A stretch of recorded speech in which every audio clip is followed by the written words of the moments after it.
So guys, ito yung siguro huling upgrade natin para dito sa motor natin na ADB 160. Actually meron na siyang ORCR.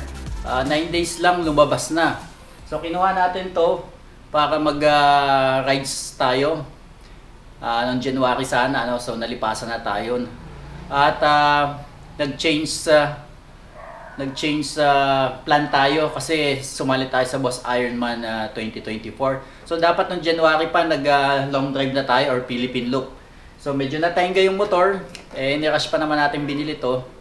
So eto, i-share ko yung huling upgrade natin dito sa motor na to, which is yung gulong. So yun na lang ang papalitan natin. So I decided na wag nang lagyan ng crash bar dito para hindi mabago yung ating geometry tsaka yung handling. So ayoko din yung may mga nakaumbok dito. So yung gulong kunin natin.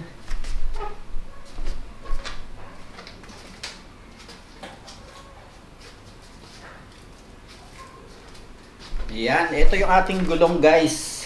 Kung napanood yung isang video natin, minention ko na tungkol sa mga nagdadatingan na mga imported na hindi legit, ano, na mga expired.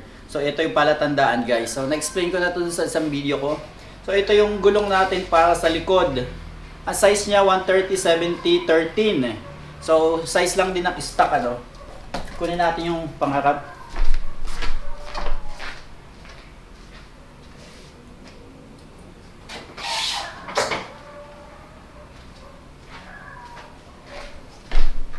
Ayan, syempre shout out kay Corsa.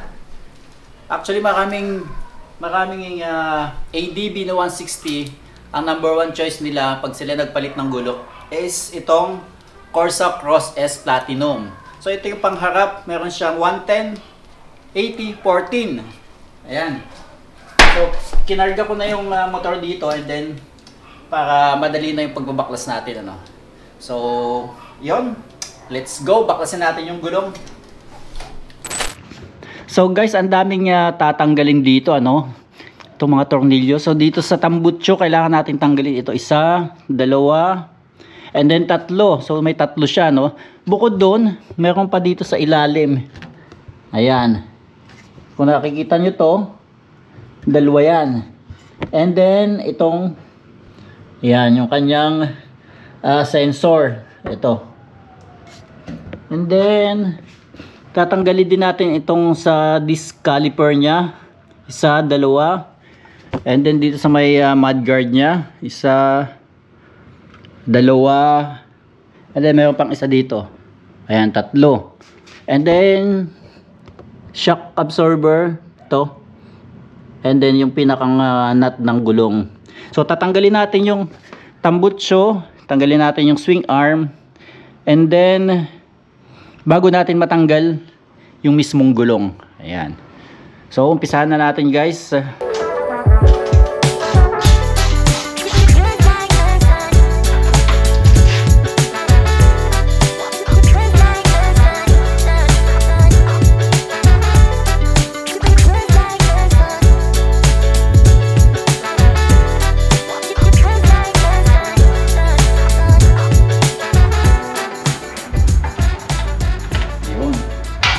So pare-parehas lang pala yung haba guys ng 3. Ayan, oh, pare-parehas lang yung haba ng screw, mga bolt. Oops, yun. So eto na guys, tanggal na. Batong muna natin dito. X, tanggalin na natin tong ating swing arm.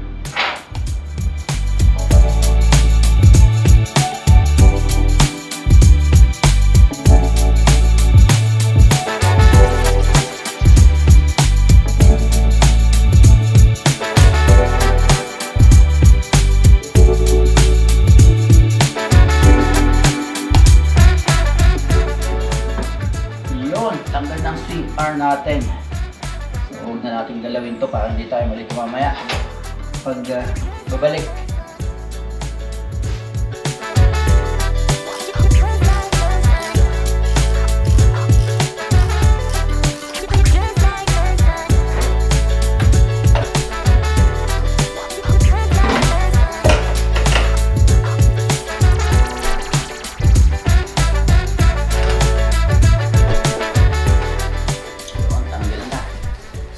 Lagyan natin ng kalang pa dito.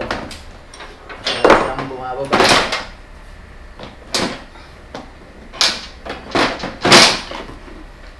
Yan.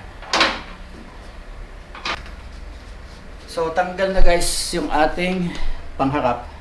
So tanggalin natin itong spacer.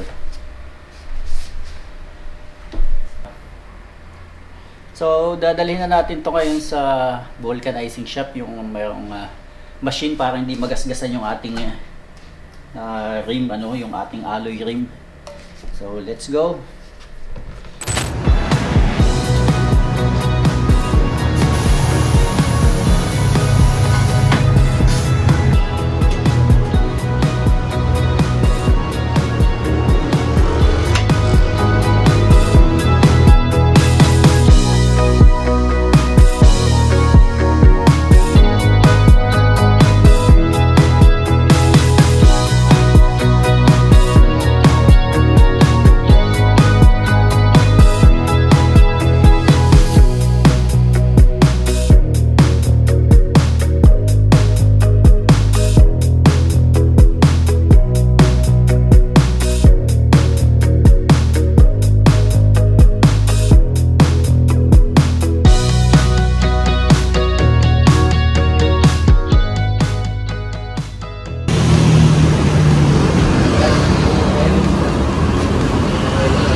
Putok na, yun na yun.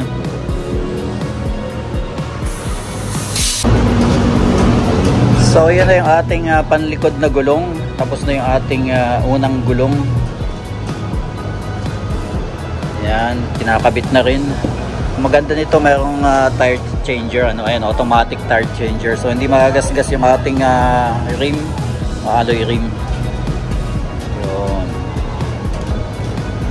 Sakto. Ayan, maingat na maingat yung nagkakabit.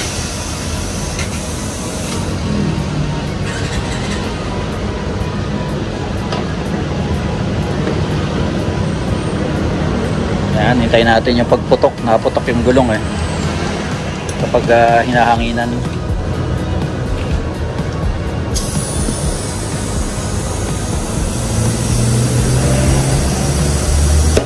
Yun. Isa pa. Kapit na kapit na.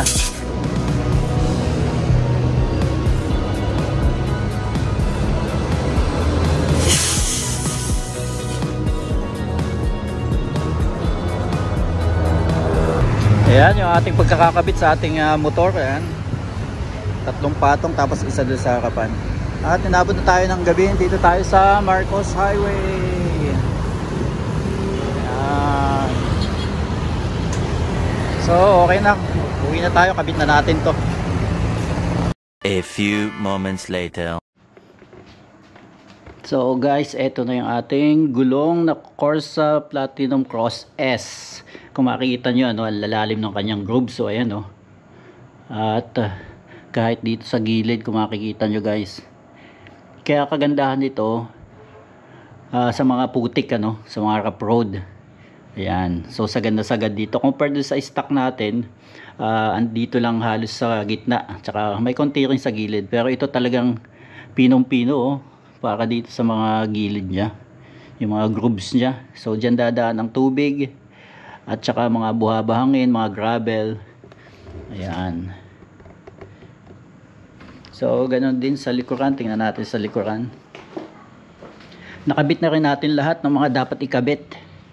Yung sticker hindi pa natin natatanggal. Ayan So meron siya guys, tawag dito.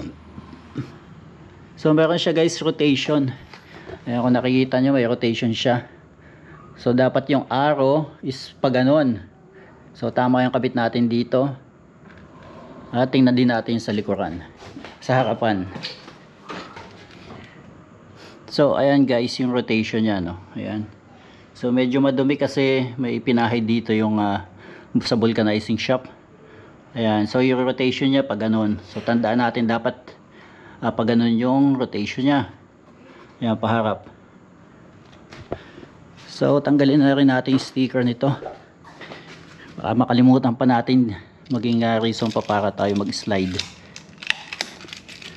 Ayan. So thank you Corsa. Ayan. Sarap. Bagong-bagong gulong. So kagandahan nito guys, makapal siya, no? Ayan.